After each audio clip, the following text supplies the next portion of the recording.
కార్యక్రమం సందర్భంగా ఇక్కడ విచ్చేసిన సోదరులకు సోదరిమణులకు అందరికీ కూడా హృదయపూర్వకంగా అభినందనలు ధన్యవాదాలు కూడా తెలియజేసుకుంటూ ముందుగా ఒక చక్కటి కార్యక్రమంలో పాల్గొనే అవకాశం నాకు కల్పించినందుకు నిర్వాహకులకు మనస్ఫూర్తిగా అభినందనలు ధన్యవాదాలు తెలియజేసుకుంటా ఉన్నాను.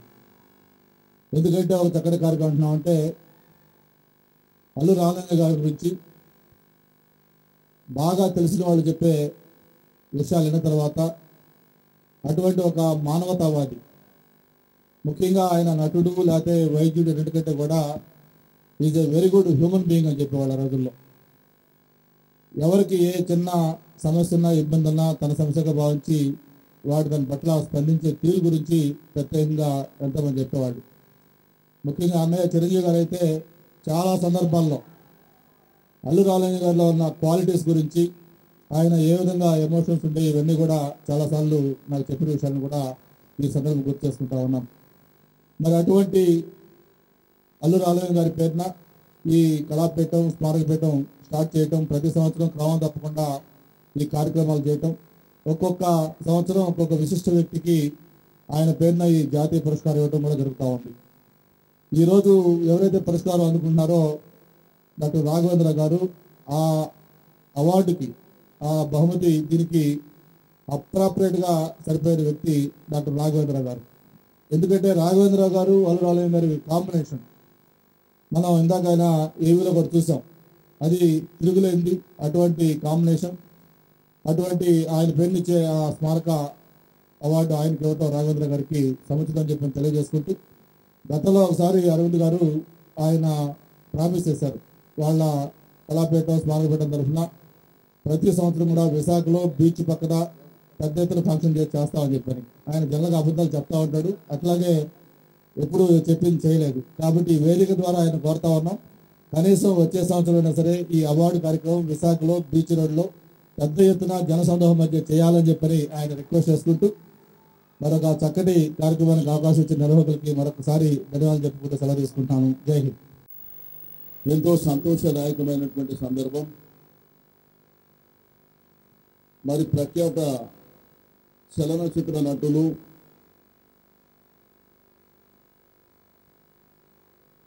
మరి తనకంటూ ప్రత్యేకమైనటువంటి స్థానాన్ని తెలుగు చలనచిత్ర పరిశ్రమలో ఏర్పాటు చేసుకున్నటువంటి అల్లు రామలింగయ్య గారు మన మధ్య లేకపోయినప్పటికీ వారి పేరిట ప్రతి సంవత్సరం నేషనల్ అవార్డు ఇవ్వడం అనేది సంతోషదాయకమైనటువంటి సందర్భం. చరిత్రలో మనకందరికీ తెలుసు, మానవ జననం అనేది జన్మించడం మరణించడం సహజంగా జరుగుతుంది.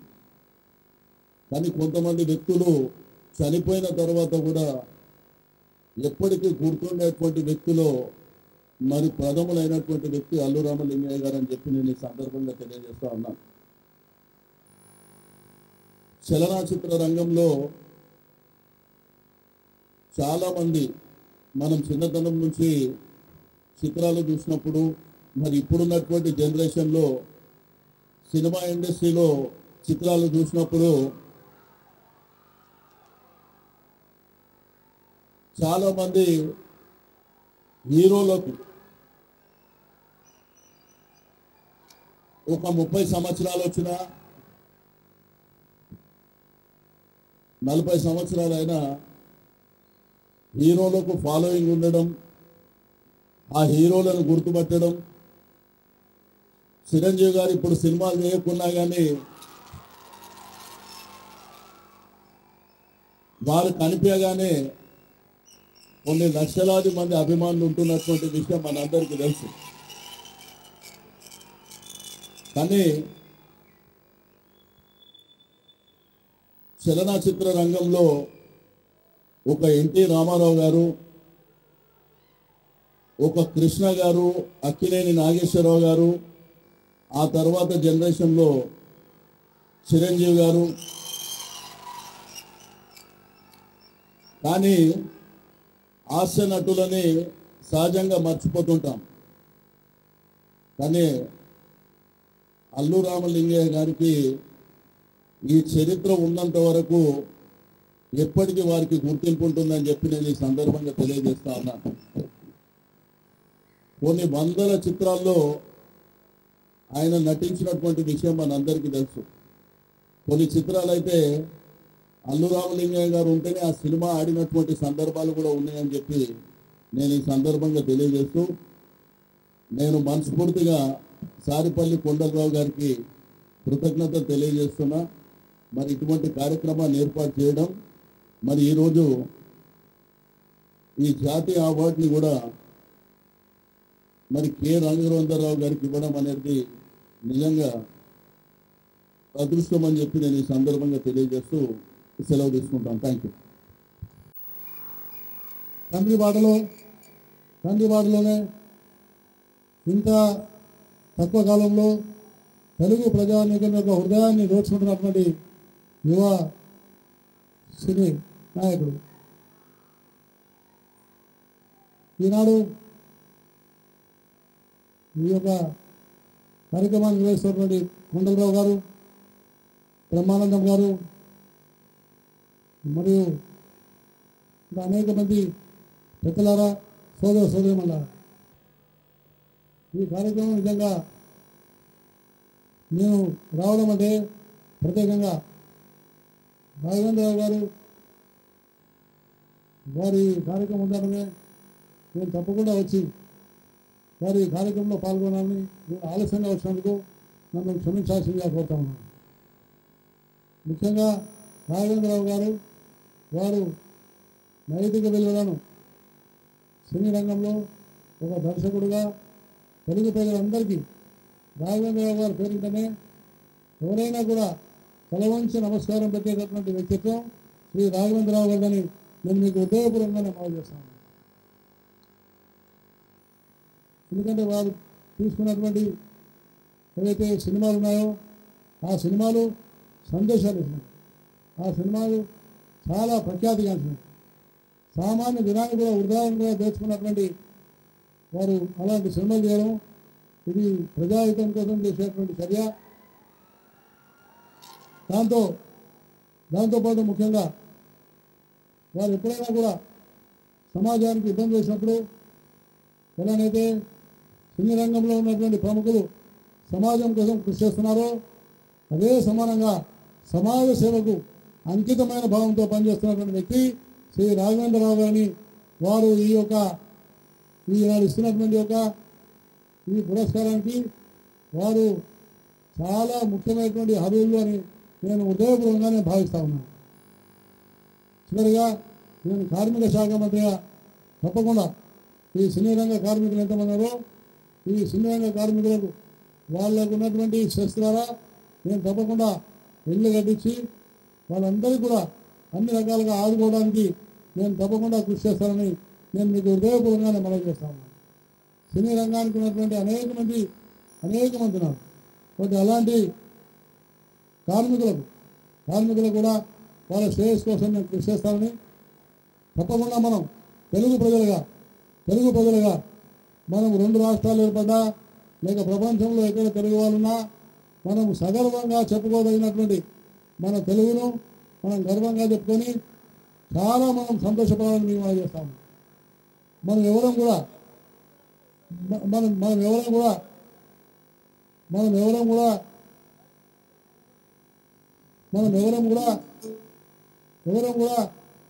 మన యొక్క మాతృభాష మన తెలుగు. కాబట్టి తెలుగు ప్రజలుగా మనకు భాషలో వ్యాస ఉన్నా మనందరం ఒకటనేటువంటి భావన తప్పకుండా ఉండాలని అదే మనల్ని కాపాడుతుందని నేను మీకు హృదయపూర్వకంగా మనవి చేస్తూ నన్ను ఈ కార్యక్రమానికి ఆహ్వానించినటువంటి మిత్రులు శ్రీ కొండలరావు గారికి హృదయపూర్వకమైనటువంటి ధన్యవాదాలు తెలియజేస్తూ సెలవు తీసుకుంటాను. జై హింద్. రామలింగయ్య గారు డాక్టరు, యాక్టరు, స్వతంత్ర సమరయోధుడు, మానవతావాది. దేవుడు మనకి అమ్మా నాన్నని, అక్కా చెల్లెల్ని, అన్నా తమ్ముడిని అందరిని ఇస్తాడు. కానీ స్నేహితుడు మాత్రం నువ్వే సెలెక్ట్ చేసుకో అంటాడు. అలా రామలింగయ్య గారు సెలెక్ట్ చేసుకున్న స్నేహితుడే సారిపల్లి కొండలరావు గారు. అంత మంచి స్నేహితుడు కనుకే వాళ్ళు గుర్తుపెట్టుకుని ఈ జాతీయ అవార్డు ప్రదానం చేస్తున్నారు. రామలింగయ్య గారు అల్లుళ్ళ సెలక్షన్ కూడా అద్భుతంగా చేసుకున్నారండి. మెగాస్టార్ చిరంజీవి గారిని, డాక్టర్ వెంకటేశ్వరరావు గారు ఆయన కూడా అంటే ఈయన పేదాడంటే చేయి చూసి బిల్లం రాసేసి వెళ్ళిపోమంటాడు ఆయన. ఆయన అంత మంచాడు. ఇద్దరు అల్లుడిని అద్భుతంగా చేసుకున్నాడు. ఆ పుణ్యమే ఇవాళ ఆ ఫ్యామిలీని ఇంత ఉన్నతంగా ఉంచింది, ఇంకా ఉంచుతుంది. ఆ రామలింగయ్య గారు అవార్డు ఇవ్వటమే ఎవరెవరికి వస్తుందని నిజంగానే మన వైకే నాగేశ్వరరావు చెప్పినట్టు ఈ సంవత్సరం రాఘవేంద్ర గారికి ఇవ్వటం ఎంత మంచి విషయం అంటే అసలు ముందు ఆయనకి ఇవ్వాల్సింది.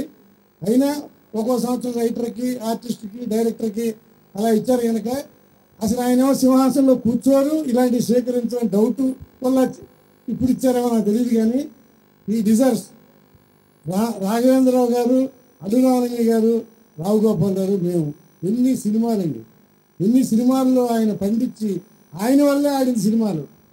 ఆయన ఎంత మానవతావాదంటే ప్రతి సినిమాకి అమౌంట్ చెప్పొచ్చు లేదు, కానీ ఒక అమౌంట్ చూస్తున్నారు. అదేంటండి మీరు ఇంత డిమాండ్ ఉంది కదా ఎందుకు ఎక్కువ తీసుకోవాలంటే, లేదు డబ్బు ఎక్కువ అయితే మళ్ళీ నాకు నటన మీద వ్యామోహం పోతుందేమో అనేవాడు. ఎంత గొప్పవాడండి. కానీ ఆయన తీసుకోకపోయినా ఆ డబ్బులు భగవంతుడు ఇంకో రూపంలో మళ్ళీ తీసుకొచ్చి ఆ ఫ్యామిలీకి ఇచ్చేస్తున్నాడు. చూసారా? అంటే మానవతావాదం ఎంత గొప్పదంటే దేవుడు కరుణించేంత గొప్పది. కనుక ఇవాళ అల్లు రామలింగ గారి అవార్డు రాఘవేంద్రరావుకి ఇవ్వటం, మా మెగాస్టార్ చిరంజీవి గారు ప్రతి ఫంక్షన్కి రావటం, చాలా ఆయనకి రామలింగయ్య గారి మీద ఎంత గౌరవం, ప్రేమ అండ్ భక్తి కూడా ఉంది. ఎందుకంటే ఆయన అనగానే మేము ఎక్కువసార్లు కలిసి వాళ్ళని చెప్తున్నా. అలా మంత్రులు కూడా తలసాని శ్రీనివాస్ యాదవ్ గారు కానీ, కేంద్ర మంత్రి గారు గంటా శ్రీనివాస్ వీళ్ళందరూ రావటం, ఇదంతా కేవలం ఆయన గొప్పతనం. రామలింగయ్య గారి మీద ప్రేమ, భక్తి, రాఘవేంద్ర గారి మీద ఇది. Thank you sir.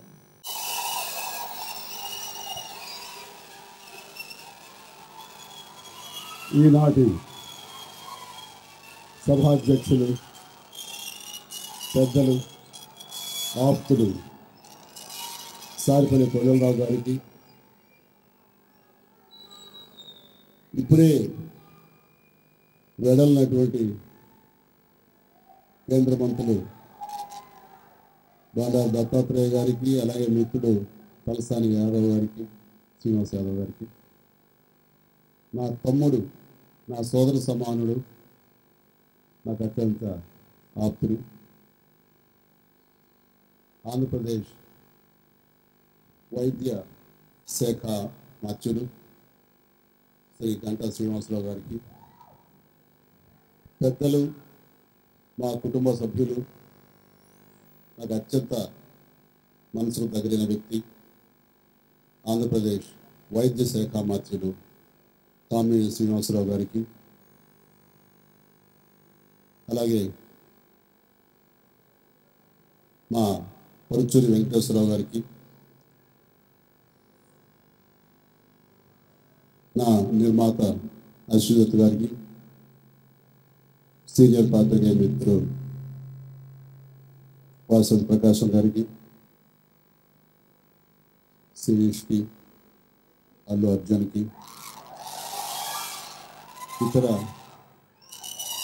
వేదిక అందించిన పెద్దలకు, ఆహ్వానితులకు, నా అభిమానులకు, ప్రతి ఒక్కరికి హృదయపూర్వక నమస్కారం. శ్రీ అల్లు రామలింగయ్య కళాపీఠం ఆధ్వర్యంలో నిర్వహిస్తున్నటువంటి ఈ జాతీయ పురస్కార ఉత్సవానికి నేను దాదాపుగా ప్రతి సంవత్సరం హాజరవుతూనే ఉన్నాను. ఈ సభకు రావటం అన్నది నాకు చాలా సంతోషం. అయితే ముఖ్యంగా ఈసారి ఇప్పుడు జరుగుతున్నటువంటి ఈ కార్యక్రమానికి రావటం మరీ మరీ సంతోషంగా ఉంది. కారణం,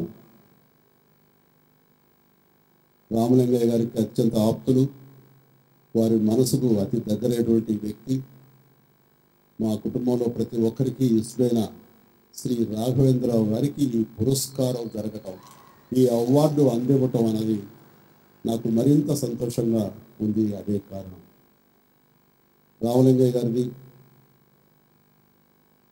శ్రీ రాఘవేంద్రరావు గారిది మధ్య ఉన్న బంధం, వ్యక్తిత్వ బంధం, సినిమా అనుబంధం అది విడదీయడానికి. నాకు ఎన్నో దశాబ్దాలుగా వారితో పాటు నాకు అనుబంధం ఉంది. వారి యొక్క అనుబంధాన్ని ప్రత్యక్షంగా వీక్షించిన వ్యక్తిగా నాకు తెలుసు ఒకళ్ళంటే ఒకరికి ఎంత ఇష్టమో. అలాంటి రామలింగయ్య గారి జాతీయ పురస్కారం రాఘవేంద్రరావు గారికి ఇవ్వటం అన్నది అది చాలా చాలా సముచితం, చాలా ఆనందదాయకం. ఆ అవార్డు రావటం ఎంతైనా అది రాఘవేంద్రరావుకి గౌరవం. అది ఎంత గౌరవం అంతకంత అది రాఘవేంద్రరావు గారు ఆ అవార్డు తీసుకోవడం అన్నది ఆ అవార్డుకే గౌరవం మరింత లభించింది. ఆ రకంగా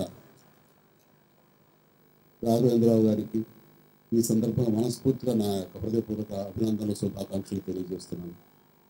రామలింగయ్య గారు ఎక్కడ ఉన్నా సరే ఆయన మనసుకు అత్యంత దగ్గరైన వ్యక్తి, ఇష్టమైనటువంటి రాఘవేంద్రరావు గారు ఈ పురస్కారం తీసుకోవటం అనేది ఆయన మనసు నిండుగా సంతోషిస్తారు, నిండు మనసుతో ఆశీస్సులు అందజేస్తారు. రాఘవేంద్రరావు గారి సినిమాల్లో దాదాపుగా రామలింగయ్య గారు లేనటువంటి సినిమా లేదని అనుకుంటున్నాను. బహుశా ఒకటో రెండో మిస్ అయి ఉండొచ్చు, కానీ బహుశా ఆయన లేని సినిమాలు లేవని నేను అనుకుంటున్నాను. ఆయన లేకుండా రాఘవేంద్రరావు గారు కామెడీని, వినోదాన్ని, ఎంటర్టైన్మెంట్ని అసలు ఊహించరు. ఆయన ఉండాల్సిందే. అంటే ఎలా ఉంటుందంటే రామలింగ గారు ఉంటే తెర మీద వచ్చిన తర్వాత మనం ఎంత ఆనందం అనుభవిస్తామో తర్వాత విషయం, కానీ షూటింగ్ సమయంలోనే రాఘవేంద్రరావు గారు ఆయన చేసే యాక్షన్ ఆయనతో చేయించుకుంటూ ఎంత పడిపడి నవ్వుతారో నేను ప్రత్యక్షంగా చూసిన వాడిని. అంత ఆనందం ఆయన అనుభవిస్తుంటారు. అంటే ఉదాహరణకి ఎలా ఉంటుందంటే ఆయన ఆట పట్టించడం కూడా ఆయనకు ఒక పెద్ద ఆట విడుపు. సరదాగా రామలింగ గారు ఆ యాక్షన్ చేయండి అంటే, బాబు నాకు ఈ వయసులో అది బాగుంటుంది చేయండి, కాదు అది సభ్యతగా ఉండదేమో అని అంటారు. అందులో కొంచెం మసాలా, కొంచెం సెన్సార్ సంబంధించి ఉండేలా పెడతారు.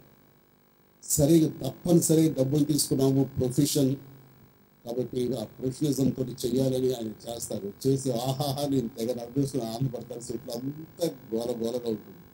తీరా చూసిన తర్వాత రామలింగ గారు మీ మనసుకి వ్యతిరేకంగా ఏమి చేయను, మీరు ఎలా అనుకున్నారు ఇప్పుడు చేయండి, ఇది సినిమాలో ఉంటుంది అంటారు. అంతసేపు ఆయనకి ఎంటర్టైన్మెంట్ రామలింగ గారు. అలాగా ఒకళ్ళొకళ్ళు చక్కగా ఒక మంచి హెల్దీ దీంట్లో వాళ్ళిద్దరూ ఒకరొకరు అలగిస్తూ అందరినీ ఆట పట్టిస్తూ చాలా సరదాగా ఉంటారు. అలాగే రామలింగ గారు అంటే ప్రత్యేకమైన గౌరవం ఉంది రాఘవేంద్రరావు గారికి.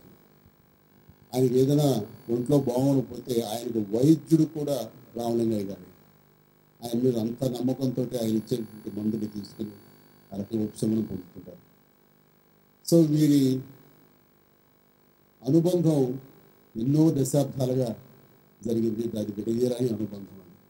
సో వీరిద్దరి గురించి ముఖ్యంగా రాఘవేంద్రరావు గారి గురించి మాట్లాడే ముందు రామలింగయ్య గారి గురించి ప్రత్యక్షంగా నాకున్నటువంటి అనుబంధం గురించి నేను ముందుగా 4 ముక్కలు చెప్పుకోవాలి. అందరికీ తెలిసి రామలింగయ్య గారు ప్రముఖ హాస్య నటులు.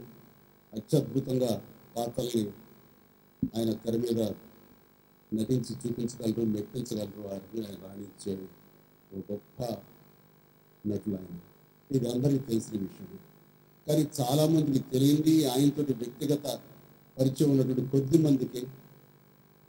అలాగే నాతోటి ఆయనతోటి మరీ ఇంటర్నల్గా అంటే ఫ్యామిలీ పరంగా ఆయన అల్లుడుగా నాకున్నటువంటి పరిచయంతో, ఆయన ఉండే ఇష్టంతో నేను మరీ ఆయనతో ఎక్కువ అవినాభావ సంబంధం ఏర్పరచుకున్నటువంటి సందర్భంలో ఆయన ఏమిటి, ఆయన వ్యక్తిత్వం ఏమిటి, ఆయన మనస్తత్వం ఏమిటి, ఆయన ఏ విధంగా ఆలోచిస్తారు అనేది చూస్తుంటే సినిమా నటుడుగా ఆయన అంటే నేను సినిమాలోకి రాకముందు వచ్చిన తర్వాత నాకు ఆయన అంటే అభిమానం. ఆయన అభిమానిగా నేను ఎప్పుడు ఆయన్ని ఇష్టపడుతుంటాను. కానీ వ్యక్తిగతంగా తెలిసిన తర్వాత నేను ఆయనకి వీరాభిమానిగా మారానన్న విషయం వాస్తవం. ఆయనలో ఎవరు చూడటువంటి, చాలా తక్కువ మంది చూసినటువంటి ఎన్నో కోణాలు ఉన్నాయి. ఆయన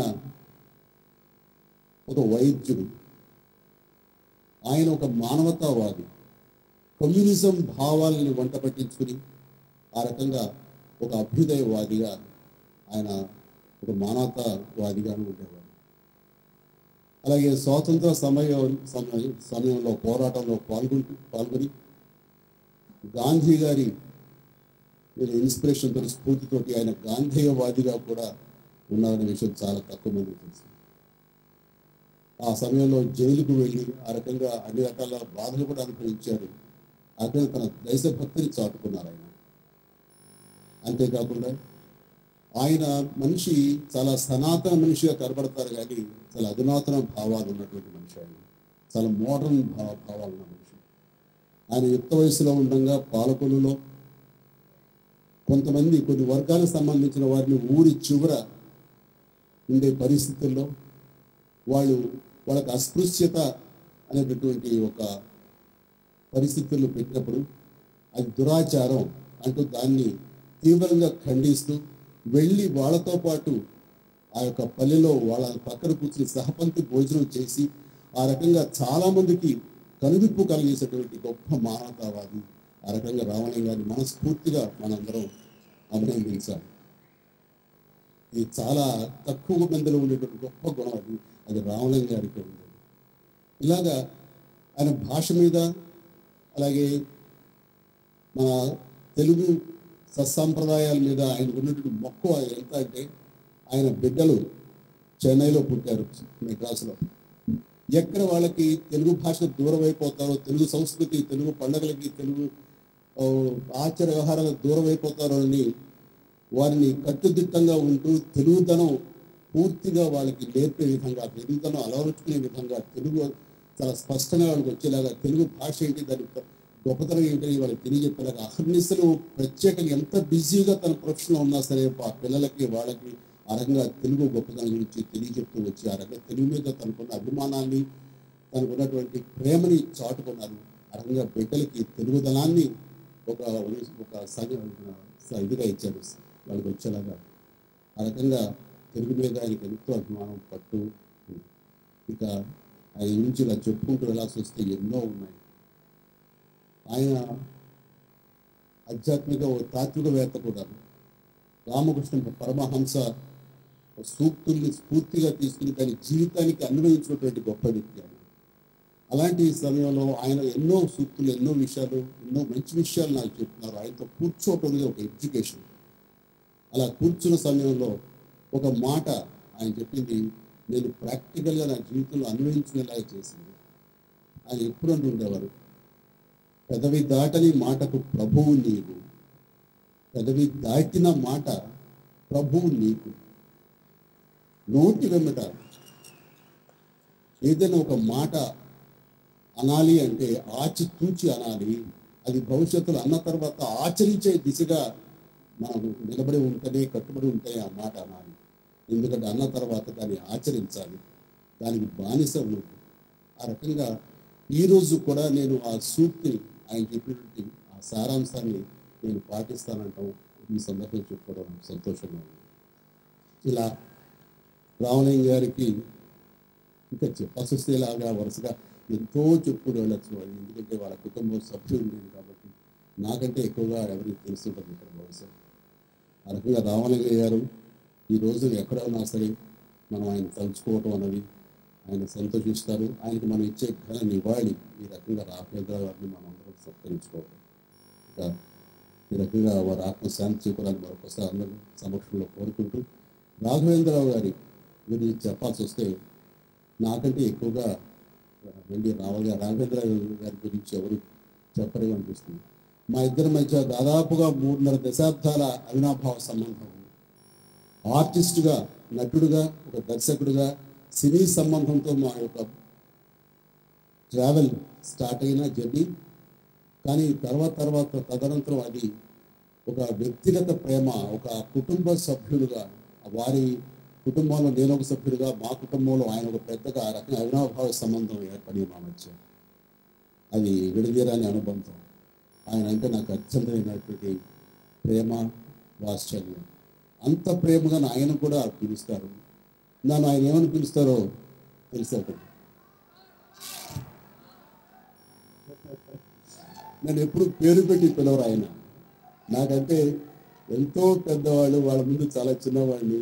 దాన్ని ఏం పిలిచినా సరే పలకాల్సినటువంటి పరిస్థితిలో ఆయన నా అత్యంత ఆప్యాయంగా బాబాయ్ అని పిలుస్తారు. ఆ పిలుపు చాలా చాలా ఆత్మీయంగా, చాలా హృద్యంగా ఉంటుంది. అంతటి ఆత్మీయత ఉంది.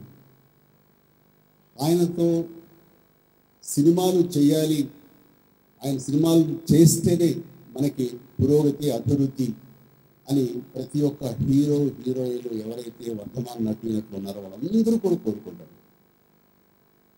నేను ఆయన దర్శకత్వం చేసే ముందే ఒక శుభలేఖ, వింటురామ విధిలో కృష్ణయ్య, మంత్రి గారి విజయంకుడు, ఖైదీ, చట్టాలు ఇక్కడే లేవు, ఇలాంటి సినిమాలు చేసిన విశ్వనాథ్ గారు, బాపు గారు, ఇలాంటి పెద్ద దర్శకుల దగ్గర చేసిన, బాలచందర్ దర్శకుల దగ్గర చేసినా సరే ఎక్కడో చిన్న అభద్రతా భావం ఉండేది, ఒక ఇన్సెక్యూర్ ఫీలింగ్. మనం ఇండస్ట్రీలో సెటిల్ అయ్యామా, స్టెబిలైజ్ అయ్యామా, ఇండస్ట్రీలో మన స్థానం సుస్థిరమేనా అని ఇలాంటి కొంచెం మీమాంస ఉంటూ ఉండేది.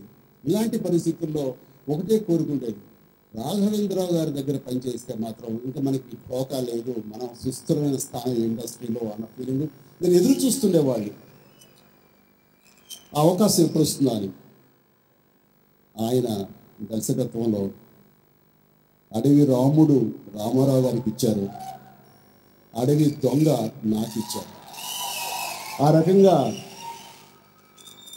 రామారావు గారికి అప్పటి వరకు ఆయన విభిన్న పాత్రలు ఇస్తున్న మహానటులైనా సరే మాసెస్కి దగ్గర చేసి ఆ రకంగా ఆయన నుంచి విభిన్న కోణం చూపించారు. నన్ను మాస్ హీరోగా, మాసెస్ని మరింత దగ్గర చేసి ఆ తర్వాత నా సినిమా స్టామినాని ఎంతో హైట్స్కి పెంచారు ఆయన. ఆ రోజున ఊపిరి పీల్చుకుని ఆహా ఇక పరిశ్రమలో మనకి తిరుగులేదు, రాఘవేంద్రరావు గారి దర్శకత్వంలో నేను చేయటం అన్నది అది నా గొప్ప అచీవ్మెంట్గా నేను ఫీల్ అవుతున్నాను. ఆ తర్వాత దాదాపుగా 12 కథానాయకుడిగా 12 సినిమాలు నేను చేశాను. అదే రికార్డు సమం రామారావు గారు చేశారు ఆయన దర్శకత్వంలో. అది చాలా గర్వంగా ఉంటుంది. రామారావు గారు 12 సినిమాలు చేస్తే నేను 12 సినిమాలు ఆయన దర్శకత్వంలో చేయటం అనేది అది ఒక హీరోగా హైయెస్ట్ రికార్డ్ ఆయన దగ్గర. అది నాకు చాలా సంతోషం. అంటే ఆయన ఎంత అభిమానించకపోతే చిరంజీవి కావాలి, ఏ సినిమా ఏ కథానికి ఒకసారి చిరంజీవి షూట్ అవుతారు. అది ఘరానా మొగుడు, మంచి దొంగ, జగదేక వీరుడు, అతిలోక సుందరి, ఇలాంటి సినిమాలు ఏవైనా సరే చిరంజీవిని ఆలోచించుకునే కథ ఆయన డిజైన్ చేసుకునేవాళ్ళు. ఆ రకంగా అంతగా నేను ఉండాలి అని కోరుకునేటువంటి వ్యక్తి. ఆ రకంగా నేను ఈ సందర్భంగా నేను మనస్ఫూర్తిగా నా అభినందనలు ఆయనకు తెలియజేసుకుంటున్నాను. ఆయన ఆర్టిస్టుగా నాకు ఆయనకు ఉండే సంబంధం గురించి ప్రత్యక్షంగా చెప్పకల సినిమాల్లో తెలుస్తూ వచ్చింది. కానీ వ్యక్తిగతంగా ఆయన ఎంత ఇదిగా లైక్ చేస్తారు, ఎంత ఇదిగా ఆయన అటెన్షన్ ఇస్తారు, ఎంత ఇదిగా ప్రేమగా చూసుకుంటారు అంటానికి చిన్న ఎగ్జాంపుల్ చెప్పాలండి. అడవి దొంగ నా మొట్టమొదటి సినిమా షూటింగ్ ఒక ఫారెస్ట్లో జరుగుతుంది. అక్కడ ఎండ బాగా విపరీతంగా ఉంది. అయితే ఆ టైంలో Bisleri water, mineral water demand చేసి తీసుకోవాలి అని కూడా తెలియదు. ఎందుకంటే అది ఖర్చుతో కూడుకున్నదని నేను అక్కడ దొరికే సాదాసీదా వాటర్ని, అడవిలో దొరికే వాటర్ని తాగేవాడిని. తద్వారా ఒక్కోసారి గొంతు నొప్పి వచ్చేసేది, తర్వాత స్టమక్ అప్సెట్ అయ్యేది. ఆ రకంగా ఒకసారి ఆయన చూస్తుండగానే నా పక్కన ఉన్నటువంటి వాళ్ళకి మినరల్ వాటర్ ఇస్తూ నాకు మామూలు వాటర్లో వచ్చేసరికి నేను తాగుతుంటే అది చూశారు ఆయన అప్సెట్ అయ్యారు. ఏంటిది హీరో అయ్యి ఉండి ఆయన మామూలు వాటర్ ఇస్తున్నారు అని. అది నాకు గౌరవం లేకపోతే నాకు ఏదో ఇవ్వాలని కాదు, నాకు ఏదైనా అప్సెట్ అయితే హీరో కనుక ఒక రోజు రెస్ట్ తీసుకుంటే, రాలేని పరిస్థితి షూటింగ్ ఉంటే మీకు ఎన్ని వేల రూపాయలు, ఆ రోజు ఎన్ని లక్షల రూపాయలు లాస్ వస్తుంది ఊహించారా మీరు? ముందు వాళ్ళు పువ్వులా చూసుకోవాలి, మనం వాళ్ళు బాగా చూసుకోవాలి. మినరల్ వాటర్ రేపటి నుంచి ఇవ్వండి అని చెప్పేసి అన్నారు. అప్పటి నుంచి నేను మినరల్ వాటర్ తాగడం నాకు అలవాటు. లేదంటే అప్పటిదాకా మినరల్ వాటర్ అనేది చాలా లగ్జరీ, అలాంటి రోజులు అవి. అంటే ఆ రకంగా ఎంత వ్యక్తిగతంగా ఆయన బాగా చూసుకుంటాడు అంత ఇంతగా. మరీ ఆయన ప్రేమకు అభిమానికి పరాకాష్ట ఏంటంటే, నేను సురేఖ ఊటీ షూటింగ్ వెళ్ళాం. తిరిగి వస్తున్నప్పుడు మేటుపాలెంలో ట్రైన్ ఎక్కాలి. అక్కడి నుంచి చెన్నై వెళ్తుంది ట్రైన్, మెడ్రాస్. ఆ ట్రైన్ నేను మేము అందరూ ప్యాకప్ చేసుకుని ఒకే రోజు ఊటీ నుంచి కింద దిగిన తర్వాత ఎప్పుడు ఆయన ఆర్డర్ చేశారో, ఎప్పుడు పురమాయించారో, ఎప్పుడు ఏం చేశారో తెలియదు. కానీ మేమిద్దరం మా కూపేలోకి వెళ్ళేసరికి లోపలంతా ఫస్ట్ నైట్ లాగా ఆయన మొత్తం డెకరేట్ చేసి స్వీట్లు పెట్టి చెల్లి చేశారు. ఆయన యొక్క డైరెక్షన్లో ఆర్ట్ సంబంధించి, అంటే ఇలాంటి డెకరేషన్ సంబంధించి ఎంత గొప్పగా ఉంటాయి మనం అంత ఊహించుకోవచ్చు. అంతకంతగా అందంగా ఆ కూపేని అలంకరించారు. మేము ఫస్ట్ నైట్ అప్పుడు కూడా నేను కానీ సురేష్ కానీ ఒకరికి అంత సిగ్గుపడిపోలేదు. రాఘవేంద్రరావు గారు చేసేటువంటి దానికి నిజంగా చాలా సిగ్గుపడాల్సి వచ్చింది అన్నమాట. అంత ఈజీగా చూపిస్తారు. ఏంటండి ఇదండి మరి ఏదో కొత్తగా పెళ్ళిన అలాగా. బాబాయ్ ఎప్పుడు నువ్వు నిత్య పెళ్లి కొడుకే, అందులో అమ్మాయితో వచ్చావు, నువ్వు ఉండాలి అంటూ ఆయన చాలా సరదాగా ఎంజాయ్ చేస్తారు. ఇలాంటి జ్ఞాపకాలని గుర్తించుకోవాలంటే కోకొల్లలు అలాంటి రాఘవేంద్రరావు గారు ఈ రోజున ఈ పురస్కారం అందుకోవటం మా అందరికీ నిజంగా చాలా సంతోషం ఉంది. ఈ రోజున మనసు విప్పి నేను మాట్లాడుతున్నానంటే అది రాఘవేంద్రరావు గారికి పురస్కారం ఇవ్వటం, ఆయన్ని మా కుటుంబ సభ్యులు మీరు అని మరింతగా చెప్పుకొని గుండెలకు మరింతగా హత్తుకునే ఒక గెస్చర్ ఈ రోజున ఆయనకి పురస్కారం ఇవ్వటం అన్నది. ఆ రకంగా ఆయన కూడా పెద్ద మనసుతోటి ఒప్పుకొని నేను వస్తాను, ఎందుకంటే రామలింగ గారు అవార్డు తీసుకోవటం అనేది నాకు చాలా సంతృప్తి ఇస్తుంది. అలాగే వస్తానని ఆయన వచ్చి అవార్డు తీసుకోవటం చాలా చాలా సంతోషంగా ఉంది. అండ్ ఈ సందర్భంగా సారిపల్లి కొండలరావు గారి గురించి చెప్పాలి. ఆయన అలాంటి మిత్రుడు రామలింగ గారికి దొరకడం అనేది నిజంగా రామలింగ గారికి అదృష్టం, మా కుటుంబం చేసుకున్న పుణ్యం అనిపిస్తుంది. అలాంటి వ్యక్తి ఉండి ఇది నిరంతరంగా నిరభ్యంతరంగా ఇది నిరాటంకంగా ఇలా సాగిపోతూ ఈరోజు ఇన్ని సంవత్సరాలుగా దశాబ్ద కాలం పైబడి ఈ యొక్క ఫంక్షన్ ఇలా చేస్తున్నారు, మీ అందరి సమక్షంలో చేస్తున్నారు, మీ అందరి యొక్క ఆశీస్సుల అభిమానంతో ఇలా చేస్తున్నారంటే కనుక ఆయన రామలింగయ్య గారు మరణించినా సరే ఈ రకంగా మనందరి మధ్య జీవించాలి అన్న సత్సంకల్పంతో చేస్తున్న సారిపల్లి కొండలరావు గారి యొక్క ప్రయత్నానికి నా కుటుంబం యావత్ అందరి తరపు నుంచి ఆయనకి సభాముఖంగా నా ధన్యవాదాలు, కృతజ్ఞతలు తెలియజేస్తున్నాను. నాకు ఈ అవకాశం ఇచ్చేందుకు ధన్యవాదాలు. Thank you. జై హింద్.